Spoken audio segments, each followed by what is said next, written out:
नमस्कार दोस्तों, हमारे चैनल स्टोरी विद देव में आपका हार्दिक स्वागत है।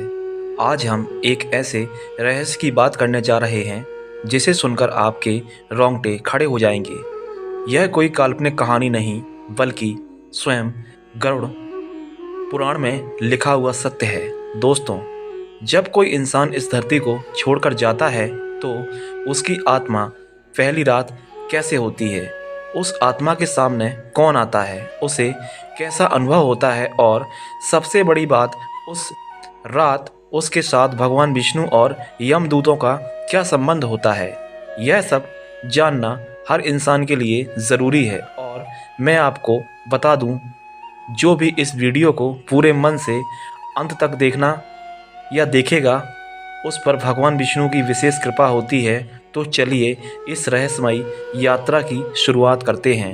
दोस्तों, आपने कभी सोचा है कि जब किसी की आखिरी सांस निकलती है तो उस समय उसे कैसा अनुभव होता है? गरुड़ पुराण कहता है जैसे ही आत्मा शरीर से अलग होती है एक अजीब सा खालीपन छा जाता है। अब आत्मा के पास शरीर नहीं होता, वो छूना चाहती है, बोलना चाहती है, लेकिन चाहकर भी कुछ नहीं कर पाती। उसके हाथ हवा में लटकते रहते हैं। वो परिवार को पकड़ना चाहती है लेकिन पकड़ नहीं पाती। उस समय घर का नज़ारा बहुत दर्दनाक होता है। परिवार जन रो रहे होते हैं, कोई सबको छूकर कह रहा होता है, उठो, हमें छोड़कर मत जाओ। कोई डॉक्टर को पुकार रहा होता है तो कोई भगवान से प्रार्थना कर रहा होता है, लेकिन आत्मा खामोश खड़ी यह सब देख रही होती है। सोचिए दोस्तों, कितना असहाय महसूस करती होगी वह आत्मा। वो चिल्लाना चाहती है, मैं यहाँ हूँ, मैं अभी जिंदा हूँ, मुझे मत छोड़ो, लेकिन उसकी आवाज़ कोई सुन नहीं पाता। पहली रात आत्मा के लिए सबसे कठिन होती है क्योंकि उसी समय उसे अपने पूरे जीवन की यादें दिखाई जाती हैं।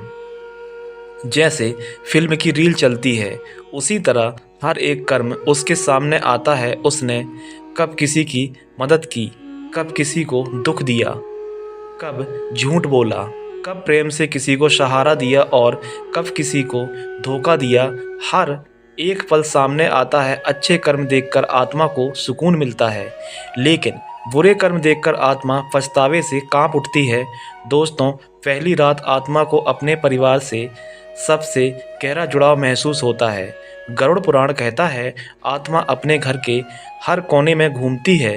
वह अपने बच्चों को देखती है, उनके सिर पर हाथ फेरना चाहती है। वो अपने माता पिता या जीवन साथी को देखना चाहती है और सोचती है, काश मुझे थोड़ा और समय मिल जाता, मैं सबका ख्याल रख पाता। लेकिन अब समय उसके हाथ में नहीं होता। यह जुड़ाव उसे और भी बेचैन करता है क्योंकि अब वह चाहे जितना रोए, चाहे जितना पुकारे, कोई उसकी बात नहीं सुन पाता। मित्रों, पहली रात का सबसे भयावह दृश्य तब आता है जब आत्मा के सामने यमदूत प्रकट होते हैं। गरुड़ पुराण के अनुसार यमदूतों का शरीर बहुत विशाल और डरावना होता है।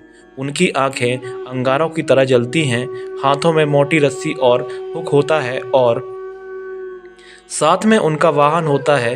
पापी आत्माओं के लिए उनका आग मन किसी डरावने तूफान जैसा होता है। आत्मा उन्हें देखकर कांप उठती है, उसके मन में भय भर जाता है। लेकिन दोस्तों, जिन्होंने जीवन में अच्छे कर्म किए हैं उनके मन में भक्ति और दया होती है। उनके सामने यही यमदूत शांत स्वर में कहते हैं, डरो मत, तुम्हारी यात्रा अब शुरू होने वाली है, तैयार हो जाओ। उसके बाद आत्मा को एक रास्ता दिखाया जाता है। यह कोई साधारण रास्ता नहीं होता। गरुड़ पुराण कहता है वह मार्ग कई रूप ले लेता है।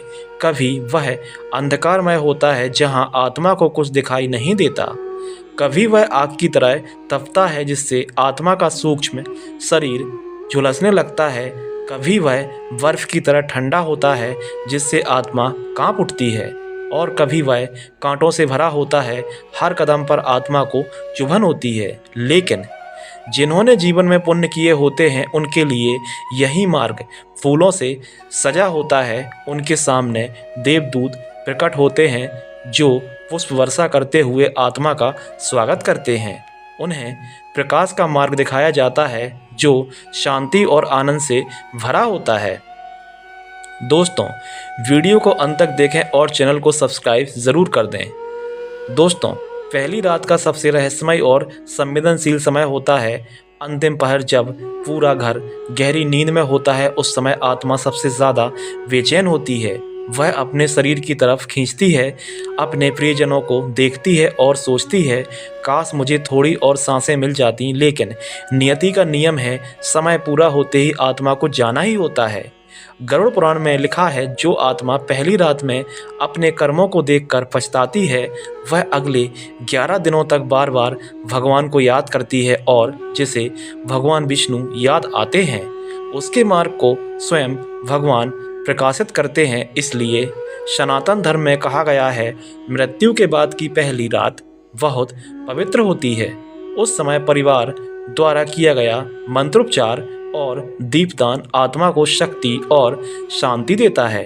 तो दोस्तों, जब भी आपके किसी प्रिय की मृत्यु हो तो उस पहली रात दीपक जलाना ना भूलें।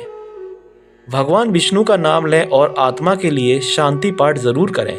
दोस्तों, यह शरीर नश्वर है, आज है कल नहीं रहेगा, लेकिन आत्मा वह तो अमर है।